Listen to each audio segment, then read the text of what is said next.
Did you know the Japanese once again asked to buy Canadian natural gas, and they raised the specter of China in a meeting with Trudeau this week? Well, you wouldn't know if you got all your news from the bailout media and you counted on the Prime Minister's office to be truthful. But Japan did these things, and let me tell you how I know. Let me begin by saying what a pleasure it is to sit down with you, Prime Minister Ishiba. An opportunity to continue to deepen the friendship and cooperation between Canada and Japan in so many areas, on the economy, on global issues, on security and defense. As a friend and a partner, Canada and Japan will continue to work together closely.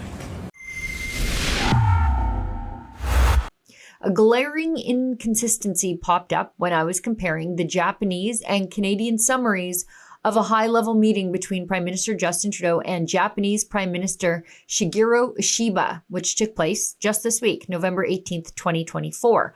While Japan's Ministry of Foreign Affairs placed significant emphasis on buying liquefied natural gas, LNG, and raised concerns about China, Trudeau's summary of the same meeting conspicuously omitted these critical topics. Funny that. Foreign investment, jobs, and economic development should be the focus of the Trudeau government. Instead, what we've seen over the last 9 years is a focus on ideological and environmental radicalism. Instead of embracing a strong business case that has been made over and over and over again about developing and exploiting our natural gas and transforming it into LNG, the Trudeau government continues to stand in the way. While we have friends and allies around the world like the United States, Qatar, and Australia that are developing their LNG with fervor and creating more wealth for their societies, Canada's getting poorer and poorer. Now, Trudeau has repeatedly said that there is no business case for Canadian LNG to be sold into world markets. But of course, that's news to the at least 7 countries that have asked for access to Canadian LNG, including Japan, when they first raised the issue in the last meeting they had with Justin Trudeau back in 2023. You came here looking, I'm sure, for commitments from Canada for more LNG export. I know it is central to the expansion of your economy. I'm wondering, Prime Minister Trudeau, what commitments you made to the Japanese in regards to that, and whether or not you're looking at easing regulatory hurdles, so a project like the Phase 2 expansion of LNG Canada can get approved and start shipping natural gas. Obviously, we talked a lot about how Canada can be a reliable supplier, not just of energy, but of critical minerals, of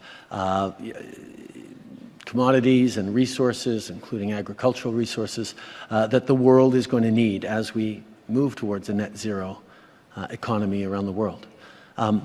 We're very excited about the LNG Canada project, which was the largest private investment in Canada, a project led by Shell on the West Coast, in which a Japanese company, Mitsubishi, is a significant partner, because we know that being a reliable supplier of energy is important. And we're going to continue to look for ways to be that reliable supplier of energy. But even as we do talk about things like LNG and other traditional sources of energy, we know the world is moving aggressively and meaningfully towards decarbonizing.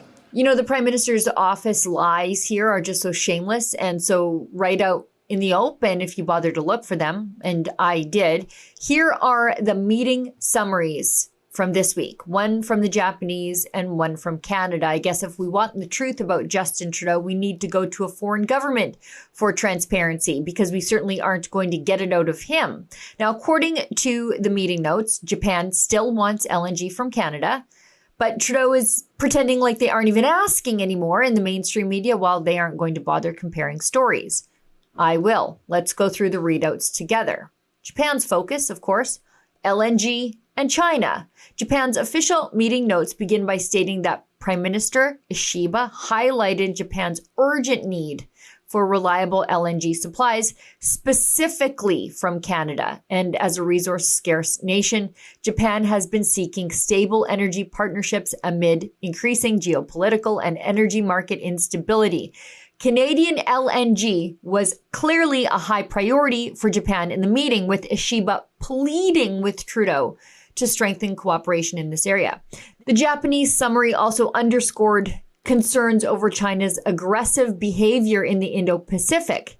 Japan views China's rise as a pressing threat and has been working closely with allies to counterbalance Beijing's influence.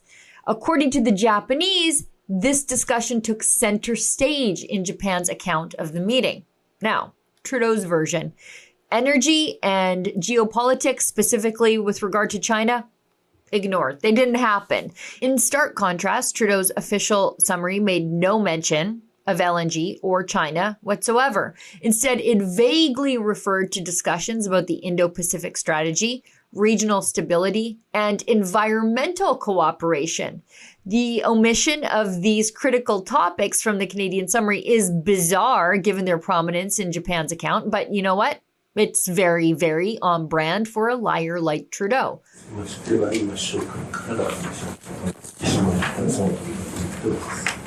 With regards to Japan-Canada relationship, I completely agree with you.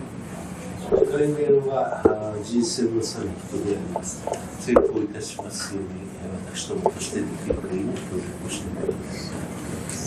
Next year, Canada is going to host the G7, and for its success, we would like to do everything we can. また先ほどの G20 のディスカッションでも非常に首相閣下のスピーチは感銘深くお聞きしたことです。Also, at the G20 summit meeting just now, I was very much impressed by the speech of you. And why lie about this stuff? Well, because he can. The media lets Trudeau lie and lets Trudeau leave billions of economic prosperity and thousands of good-paying jobs on the table because the media, well, they are the same sort of green ideologues as those in the Trudeau government. And then, of course, there are the media bailouts. The payoffs take care of those in the media who aren't green radicals, but rather just regular, old, run-of-the-mill self-preservationists. And with an anti-energy NDP government elected in British Columbia, no one there will be asking for Trudeau to make the push to get British Columbia's LNG to world markets anyway. And Trudeau, well, he's trying to move past his government's contamination by the Chinese communists to win elections. So why would he want us all to know that even the Japanese brought it up to him now? For Rebel News, I'm Sheila Gunn Reid. You know, a few years ago, my boss, Ezra Levant, wrote a book. It's called China Virus, and it makes the case that the real virus from China wasn't grown in a lab in Wuhan and then caused COVID across the globe, but rather it is the Chinese communist infiltration of Western governments, especially Canada's under Justin Trudeau. If you'd like your copy of the book, go to chinavirusbook.com.